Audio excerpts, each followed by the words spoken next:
Like many of you guys out there, my skin changes with the season, but I think the change is most dramatic in the wintertime. My dehydrated skin becomes straight up dry dehydrated skin, and it's really difficult to manage. It is a day-to-day battle to keep that hydration and moisture into your skin. So give this video a big thumbs up because today I'm going to be sharing with you the products that are just absolutely saving my skin this winter, and I'm going to share some tips and tricks with you on how you can save your skin too.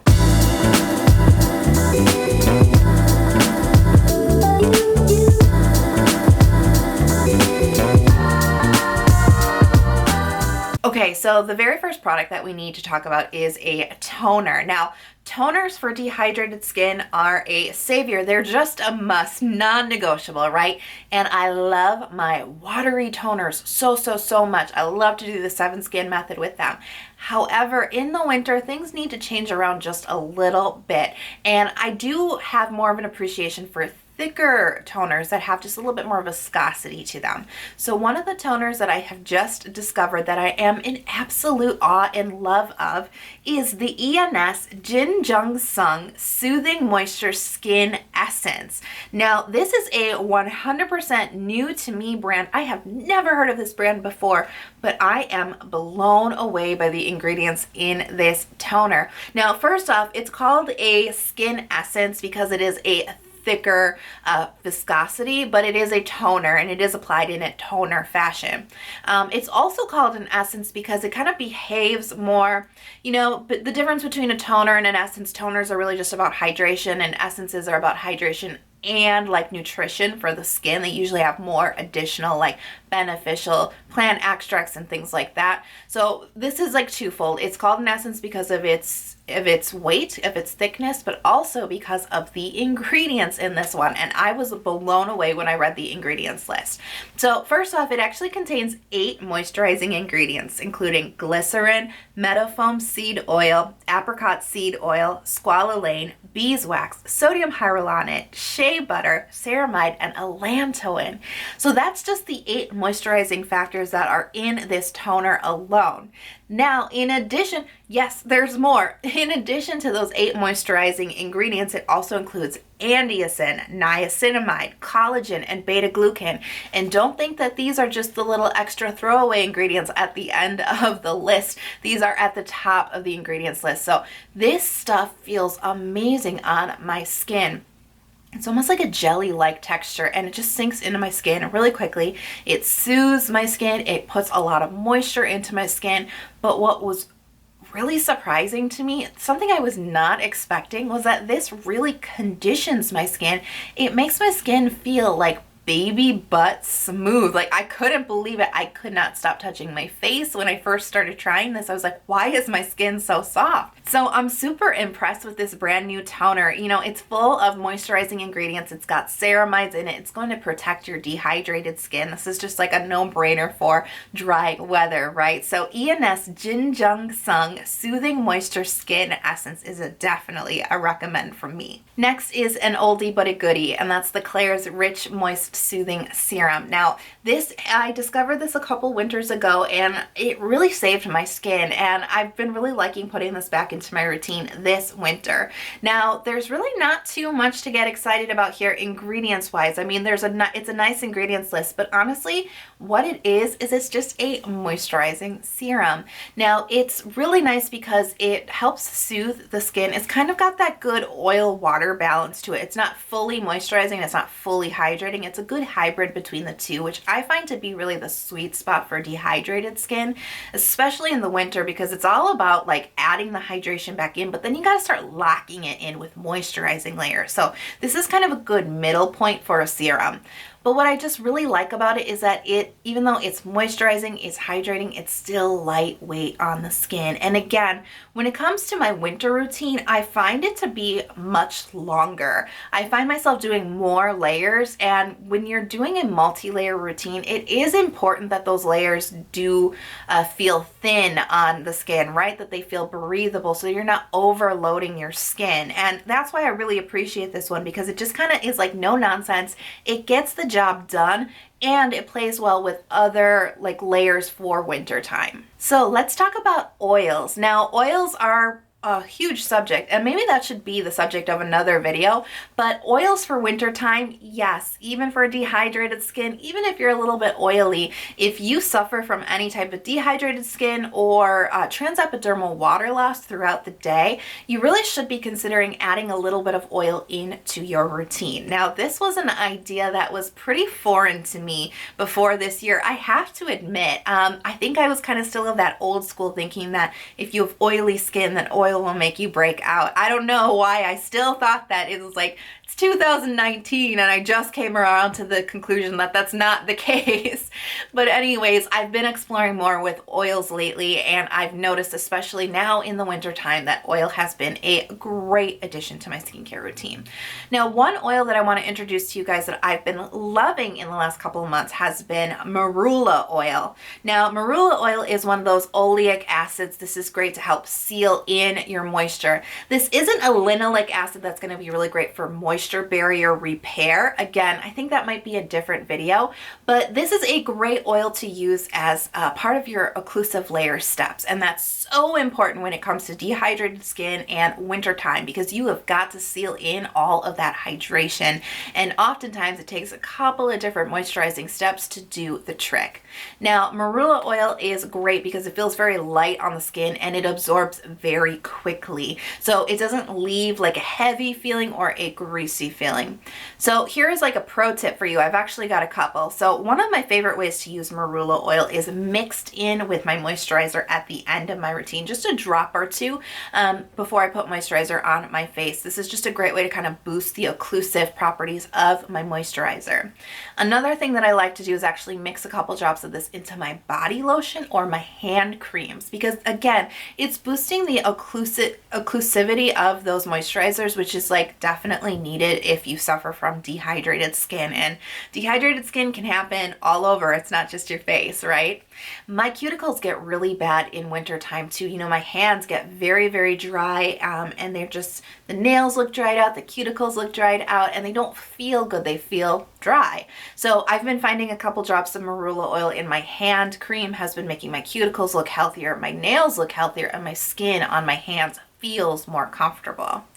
Something else that I've been liking marula oil for even more, you know, I did take a break from chemical exfoliation last month, but I have been slowly adding a few products back in very, very slowly and very cautiously. But because it's winter time, my skin is pretty dry, and it's going to be prone to a little bit of dryness and irritation with any type of chemical exfoliation. So what I've actually been doing is changing the order of my active ingredients towards the end of my routine. Now, I know that that goes against the skincare science of layering skincare, but when it comes down to it, you know, the health of your skin is way more important than the effectiveness of your chemical exfoliation, in my opinion. So what I've actually been doing is I've actually been experimenting with retinol. And what I've been doing is taking a tiny bit of retinol at the end of my routine in moisturizer with some marula oil as like a buffer solution, mixing that all together and then putting that on my face at the end of my routine. And this is just a really great way to help kind of make the retinol a little gentler on the skin.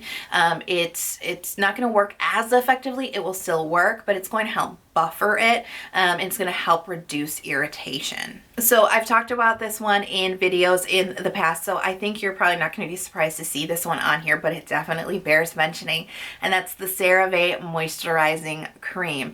Now, to be completely honest with you, in the last 6 months or so, I've been experimenting a lot with moisturizers. You know, there's two that are like my top holy grails that I absolutely love: the Beauty of Joseon Dynasty Cream and the Hada Labo Hyaluronic Gochujang Cream. I love those two moisturizers for years and years and years, and pretty much would only rotate between the two. However, I have been experimenting and testing lots of products lately, and I just really haven't stuck to the same moisturizer for a very long time until I met CeraVe, because once I started using CeraVe, I don't care about any other moisturizers. This just gets the job done, and I just really appreciate it. So one of the reasons I like the CeraVe cream is the fact that it contains the 3 moisture barrier loving ingredients that you really need to help keep your moisture barrier intact. And hey, when it comes down to it, we know that dehydrated skin basically means a weak moisture barrier. Some of us just have weak barriers like genetically, and some of us have created weak barriers from overuse of chemical exfoliation and things like that. But either way, dehydrated skin equals a weakened moisture barrier. So you always want to keep the moisture barrier loving ingredients in your routine through all seasons to make sure that you're not developing any little holes in your moisture barrier that let that moisture escape out of your skin. So that's why I really appreciate this cream, because it contains ceramides, fatty acids, and cholesterol. Those are the three that really work. They're kind of like the holy trinity because they work together. Those ingredients do work separately to help your moisture barrier, but when they're formulated together in the same formula, it's even better. So this cream does contain those, and in pretty good amounts too. It's a really well formulated cream for dehydrated skin.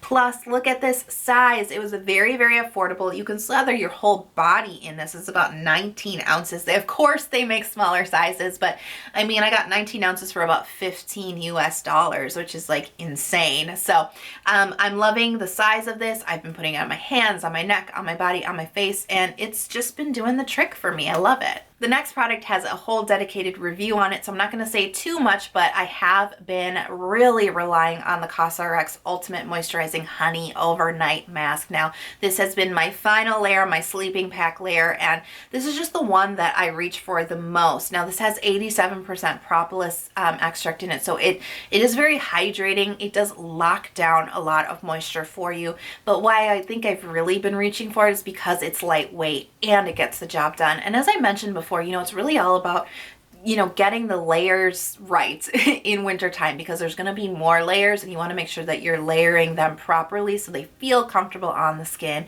and they're not reacting poorly to each other. And a lot of heavy layers does not sound good to me at all. And I'm sure it doesn't sound good to you either. You don't want that like skincare weight on your face, So I really like this one because it doesn't add any weight. It dries down super duper quickly at night. It's not sticky. My cheek's not sticking to my pillow, which is super important.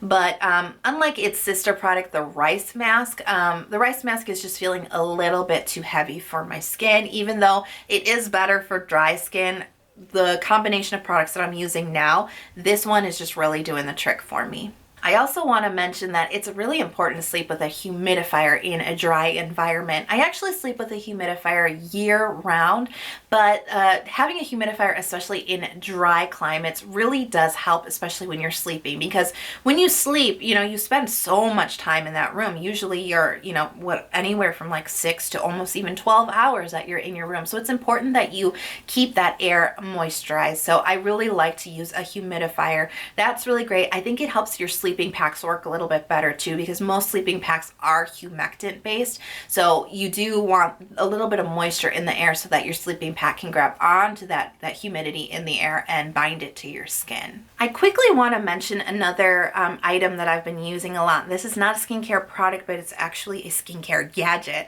and that's the Skin Analyzer. Now, this is really great because this measures the oil and water balance on your skin, and this has been really important for me to check my moisture levels at night as well as in the morning. And this has actually been, even though it seems kind of gimmicky, this has actually been helping me fine tune my routine, my product selections, because now I'm kind of figuring out how much water is escaping out of my skin at night, what kind of changes do I need to make in my skincare routine to make sure that this guy reads really good in the morning time, because transepidermal water loss, when you start to lose water through your skin throughout the day or at night, is basically the hallmark of dehydrated skin, and that's what makes your skin feel so uncomfortable and irritated.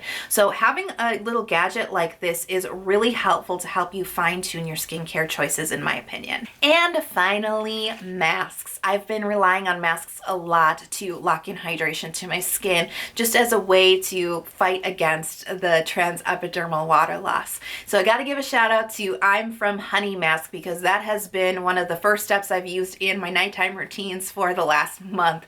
I can't be without this mask. It just creates a really nice foundation of hydration on the skin. It makes your skin really plump and hydrated, and it's just a great base for all your other hydrating ingredients. Sometimes that's the only mask I'll use in my nighttime routine, and sometimes I will do a double masking session depending on how dehydrated my skin is feeling that night. And there's two masks that really stand out in my opinion that I'd like to recommend to you guys for dry environments or wintertime.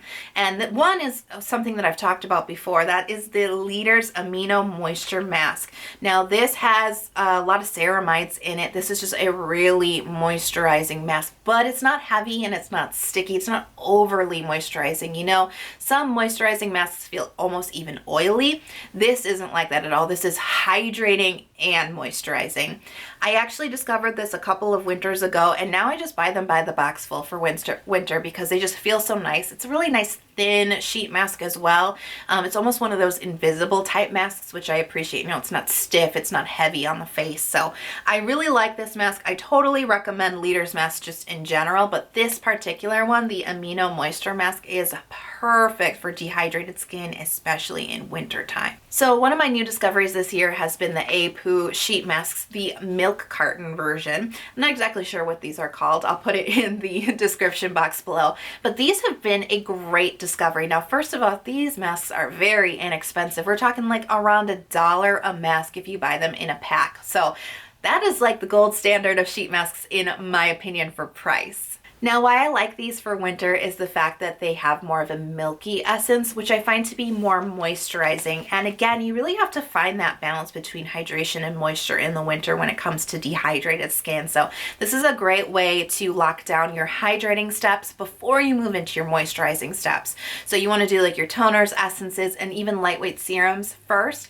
Do your sheet mask, and that's where you're going to start to get that moisture element into your skin, and then move on with your oils and your moisturizing creams at the end. And that's a really great way to start to layer hydration super close to your skin and then start sealing it in with moisturizing layers. That's really the secret to dehydrated skincare in dry environments. But I love the A-Poo masks because they're still lightweight but moisturizing. They're incredibly affordable if you buy them in a pack. Plus, they're so much fun. These are little milk cartons. I just absolutely adore these, and I'll probably have these around for a while because I just really like them a lot. So I hope you guys like that roundup of my winter skincare essentials. Let me know in the comment box below, what season is it where you live right now, and how do you change your skincare routine for the seasons? If you're not already subscribed to my channel, please hit that subscribe button. I release 2 new skincare videos every single week, and if you ring that little bell, you'll get notified the next time I upload the new video. If you're not already following me on Instagram, please come over to Instagram and say hi. I have a link to my profile in the info box below. I post daily over there on Instagram about all of my skincare adventures, so come give me a follow and say hi. I cannot wait to see you guys in the next video, and I really hope you're having a beautiful day today. Bye.